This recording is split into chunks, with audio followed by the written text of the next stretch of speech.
Hello guys, आपका स्वागत है मेरे यूट्यूब चैनल गरिमा हिंदी एजुकेशन में। जैसा कि आप सभी को पता है कि हमारा यूजीसी नेट री एग्ज़ाम का डेट आ चुका है और हमें ज़्यादा दिन एग्ज़ाम में बाकी नहीं है। और जो आज हम टॉपिक पढ़ेंगे हिंदी साहित्य का इतिहास, इस टॉपिक से हमारे बहुत सारे क्वेश्चन यूजीसी नेट में पूछे जाते हैं। और मैं जो क्वेश्चन लाई हूँ वो सारे क्वेश्चन आपके पेपर में जिस प्रकार के बनते हैं मैं उसी प्रकार के क्वेश्चन लेके आई हूँ। आज का हमारा पहला क्वेश्चन है, निम्नलिखित में से आर्य भाषाओं में शामिल नहीं है। हमें बताना है कि इनमें से कौन सी ऐसी भाषा है जो आर्य भाषाओं में शामिल नहीं है। यूनानी, लैटिन, प्राकृत या तुर्की।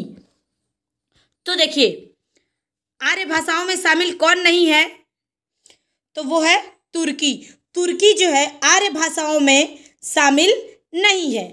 ऑप्शन नंबर क्या हो जाएगा? 4 इज राइट आंसर। क्यों? क्योंकि तुर्की आर्य भाषा परिवार में शामिल नहीं है, इसलिए हमारा क्या होगा? राइट आंसर होगा। तो हमारे मन में एक क्वेश्चन यहाँ भी बनेगा कि तो फिर तुर्की किस परिवार की भाषा है? तो वो तुरानी परिवार की भाषा है। किस परिवार की भाषा है? तुरानी परिवार के। तुरानी परिवार के भाषा के अंतर्गत कौन कौन सी भाषाएं आती हैं? तो चीनी, जापानी, द्रविड़, मुगली आदि भाषाएं आती हैं। किसके अंतर्गत? तुर्की के अंतर्गत आती हैं। तो राइट आंसर क्या हुआ? Option number 4। अगला क्वेश्चन है, मेरठ में सर्व सुख नामक एक अग्रवाल बनिया था। इस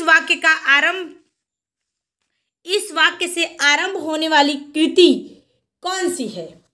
वामा शिक्षक, भाग्यवती, निसहाय हिंदू या देवरानी जेठानी की कहानी। हमें बताना है कि मेरठ में सर्व सुख नामक एक अग्रवाल बनिया था। इस वाक्य से कौन सी कहानी आरंभ होती है? तो वो कहानी है देवरानी जेठानी की कहानी। कौन सी कहानी है? देवरानी जेठानी की कहानी। अब ये भी जान लीजिए कि देवरानी जेठानी की कहानी के लेखक कौन है? तो वो है पंडित गौरी दत्त। कौन है? पंडित गौरी दत्त। देवरानी जेठानी की कहानी किस विधा की रचना है? तो ये क्या है? उपन्यास है। कब लिखी गई थी? 1870 में लिखी गई थी। कब लिखी गई थी? 1870 में लिखी गई थी। Option number 4 is right answer. अगला क्वेश्चन है, निम्नलिखित में से तत्सम शब्द कौन सा नहीं है? आज्ञा, राय, सर्व या स्वामी। तो देखिए, तत्सम शब्द कौन सा नहीं है? तो वो है ऑप्शन नंबर 2 राय। राय जो है तत्सम शब्द नहीं है। क्या है? तत्भव है। इसका तत्सम क्या होता है? राजा। क्या होता है? राजा। ऑप्शन नंबर क्या हो जाएगा? 2 इज राइट आंसर। अगला क्वेश्चन है, निम्नलिखित में से अस्तित्ववादी चिंतकों में किसने सुपरमैन की कल्पना की है? किर्कगार्ड, सार्त्र, फ्रेडरिश नीत्शे या अल्बर्ट कामू। तो देखिए, निम्नलिखित अस्तित्ववादी चिंतकों में से किसने सुपरमैन की कल्पना की है? तो वो है फ्रेडरिक नीत्शे। कौन है? Friedrich Nietzsche.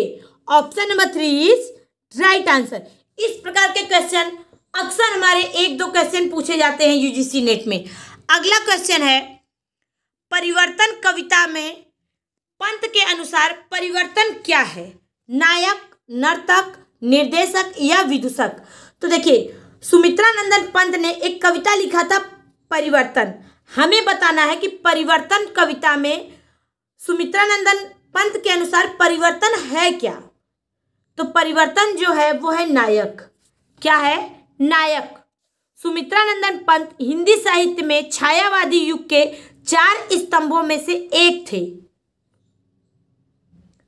कौन? सुमित्रा नंदन पंत। परिवर्तन कविता जो है वो पल्लव नामक काव्य संग्रह में क्या है? संकलित है। अगला क्वेश्चन है, चंद्रधर शर्मा गुलेरी द्वारा रचित कहानी कौन सी नहीं है? कछुआ धर्म, उसने कहा था, बुद्धू का कांटा या सुखमय जीवन। तो देखिए, उसने कहा था, बुद्धू का कांटा और सुखमय जीवन। सभी को पता है कि ये तीनों रचनाएं किसकी हैं? चंद्रधर शर्मा गुलेरी की हैं। लेकिन कछुआ धर्म जो है ये चंद्रधर शर्मा गुलेरी द्वारा रचित रचना नहीं है। तो ऑप्शन नंबर फर्स्ट क्या हो जाएगा? करेक्ट हो जाएगा। ऑप्शन नंबर फर्स्ट क्या हो जाएगा? करेक्ट हो जाएगा। उसने कहा था, बुद्धू का कांटा और सुखमय जीवन, ये तीनों किसने लिखा है? तो ये तीनों लिखे हैं चंद्रधर शर्मा गुलेरी ने। अगला क्वेश्चन है, प्लेटो के निम्नलिखित ग्रंथों में आलोचनात्मक सामग्री की दृष्टि से कौन सा ग्रंथ अधिक उपादेय नहीं है? फिलेबुस, फेद्रुस, इयोन या रिपब्लिक? तो देखिए, प्लेटो के ग्रंथों में आलोचनात्मक सामग्री की दृष्टि से फिलेबुस ग्रंथ जो है अधिक उपादेय नहीं है। Option number first is right answer. जबकि फेद्रुस, इयोन तथा रिपब्लिक आलोचनात्मक सामग्री के दृष्टि से क्या है? उपादेय है। क्या है? उपादेय है। तो राइट आंसर क्या हुआ? Option number first. अगला क्वेश्चन है, हमें बताना है यह कथन शक्ति, व्युत्पत्ति और अभ्यास समन्वित रूप से काव्य हेतु है, किसका है? हेमचंद्र, आचार्य मम्मट, दंडी या विश्वनाथ? तो देखिए, शक्ति, व्युत्पत्ति और अभ्यास समन्वित रूप से काव्य हेतु है, ये किसका है? तो ये जो है, इसको किसने दिया है? तो आचार्य मम्मट ने दिया है। Option number 2 is right answer. यह कथन किसका है? तो आचार्य मम्मट का है। अगला क्वेश्चन है, निम्नलिखित में से कौन सा शब्द वाच्यार्थ के लिए प्रयुक्त नहीं होता है? निश्चित अर्थ, मुख्यार्थ, अभिधा शक्ति द्वारा ज्ञात अर्थ या फिर अन्यार्थ? तो देखिए, वाच्यार्थ के लिए कौन सा अर्थ प्रयुक्त नहीं होता? तो वो है अन्यार्थ। क्या है? अन्यार्थ। अन्यार्थ जो है, अन्यार्थ शब्द वाच्यार्थ के लिए प्रयुक्त नहीं होता है। जबकि निश्चित अर्थ, मुख्यार्थ तथा अभिधा शक्ति द्वारा ज्ञात अर्थ वाच्यार्थ के लिए प्रयुक्त होता है। अगला क्वेश्चन है, निम्नलिखित में से अरे यायावर रहेगा याद किसकी रचना है? राधाचरण गोस्वामी, धर्मवीर भारती, विष्णु शर्मा या सच्चिदानंद हीरानंद वात्स्यायन अज्ञे? तो देखिए, अरे यायावर रहेगा याद ये किसकी रचना है? तो ये रचना है अज्ञे का। किसका? अज्ञे का। कभी कभी क्वेश्चन पूछ देता है कि अरे यायावर रहेगा याद किस विधा की रचना है? तो ये है यात्रा साहित्य। क्या है? यात्रा साहित्य। किसकी रचना है? तो अज्ञे का है। अज्ञे का पूरा नाम क्या है? तो सच्चिदानंद हीरानंद वात्स्यायन अज्ञे। अगला क्वेश्चन है, परीक्षा गुरु उपन्यास में अध्याय या परिच्छेद के स्थान पे किस शब्द का प्रयोग किया गया है? अनुच्छेद, प्रकरण, सर्ग या काल? तो देखिए, परीक्षा गुरु उपन्यास में अध्याय या परिच्छेद के स्थान पे प्रकरण शब्द का प्रयोग किया गया है। Option number 2 is right answer. परीक्षा गुरु किसने लिखा है? तो लिखे हैं लाला श्रीनिवास दास। कब लिखा था? 1882 में। कब? 1882 में। Option number 2 is right answer. ये क्या है? हिंदी का पहला मौलिक उपन्यास माना जाता है। कौन सा? परीक्षा गुरु। अगला क्वेश्चन है,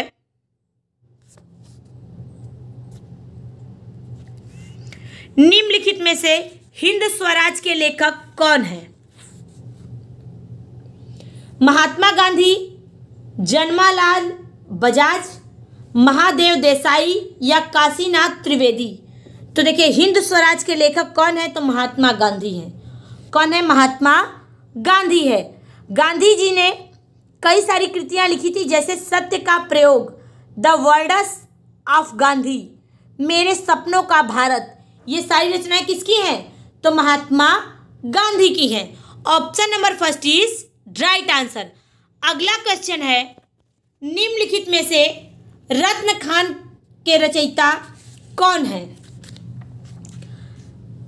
रस खान, नंददास, मलूक दास या सुंदर दास? तो रत्न खान के रचयिता कौन है? तो मलूक दास है। कौन है? Maluk Das. Option number 3 is right answer. Maluk Das संत कवि थे।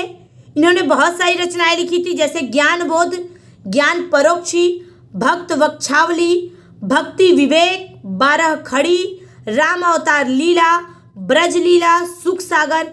ये सारी किसकी रचनाएं? मलूक दास की हैं।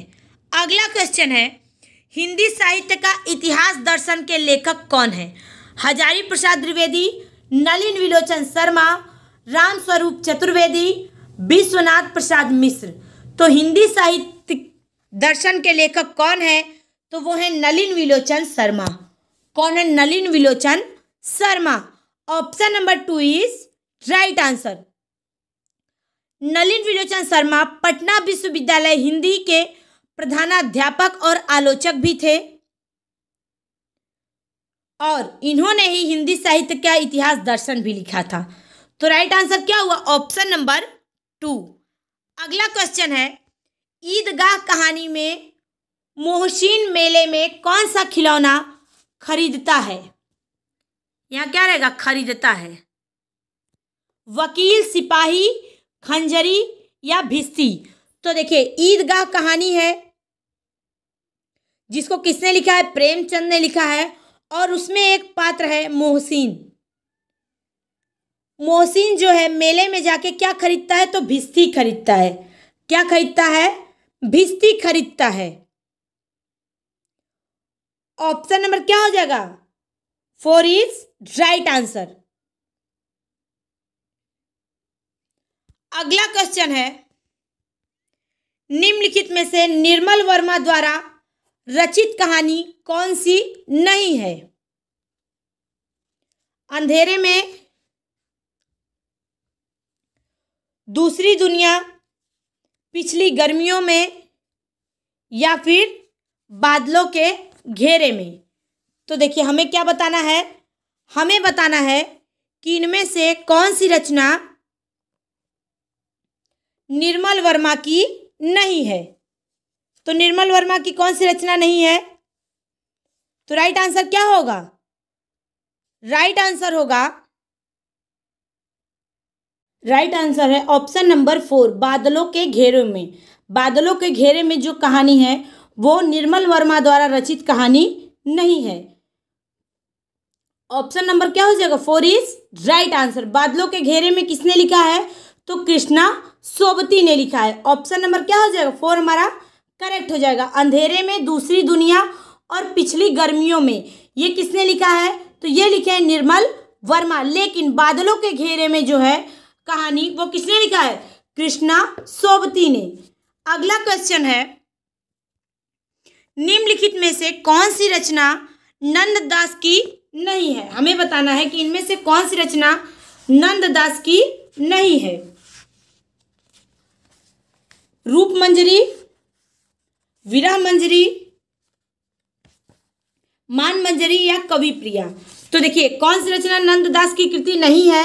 तो वो है ऑप्शन नंबर 4। क्या हो जाएगा? Option number 4। कवि प्रिया जो है वो नंददास की रचना नहीं है या उनकी कृति नहीं है। ऑप्शन नंबर 4 इज क्या हो जाएगा? करेक्ट हो जाएगा। कवि प्रिया जो है ये केशव दास की रचना है। किसकी? केशव दास की रचना है। रूप मंजरी, विरह मंजरी और मान मंजरी, ये किसने लिखा है? तो नंददास ने लिखा है। अगला क्वेश्चन है, संस्कृत के 4 अध्याय के अनुसार अकबर के राज्यारोहण तक सरकारी हिसाब किस भाषा में रखा जाता था? अरबी, फारसी, उर्दू या फिर हिंदी?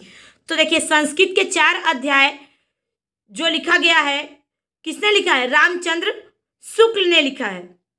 सॉरी, संस्कृत के 4 अध्याय किसने लिखा है? रामधारी सिंह दिनकर ने लिखा है। उस रचना के अनुसार हमें यह बताना है कि अकबर के राज्यारोहण तक सरकारी हिसाब किस भाषा में रखा जाता था? तो वो रखा जाता था हिंदी भाषा में। किसमें? हिंदी भाषा में। ऑप्शन नंबर क्या हो जाएगा? 4 हमारा करेक्ट हो जाएगा। संस्कृत के 4 अध्याय किसने लिखे हैं? रामधारी सिंह दिनकर ने लिखा है। और इसी रचना पे उनको क्या मिला था? साहित्य अकादमी पुरस्कार मिला था। कब मिला था? 1959 में मिला था। अगला क्वेश्चन है, रामचंद्र शुक्ल ने हिंदी साहित्य का इतिहास में देव के कितने ग्रंथों का उल्लेख किया है? 22, 23, 24 या फिर 25? तो देखिए, रामचंद्र शुक्ल ने हिंदी साहित्य का इतिहास एक ग्रंथ लिखा है जिसमें देव के 23 ग्रंथों का उल्लेख मिलता है। किसके? देव के 23 ग्रंथों का उल्लेख मिलता है। ऑप्शन नंबर 2 क्या हो जाएगा? करेक्ट हो जाएगा। कौन कौन से 23 उल्लेख है? रस विलास, भाव विलास, देखिए, रस विलास, भाव विलास, भवानी विलास, कुशल विलास, अष्टयाम, सुजान विनोद, काव्य रसायन, जाति विलास, देव माया प्रपंच, रस विलास, राग रत्नाकर, देवचरित, सुख सागर तरंग, प्रेमचंद्रिका, देव शतक, प्रेम तरंग। ये सब क्या है? देव के 23 ग्रंथों के नाम है। तो राइट आंसर क्या हुआ? Option number 2। अगला क्वेश्चन है, निम्नलिखित में से किस कवि का नाम या किस कवि का उपनाम हितैषी था?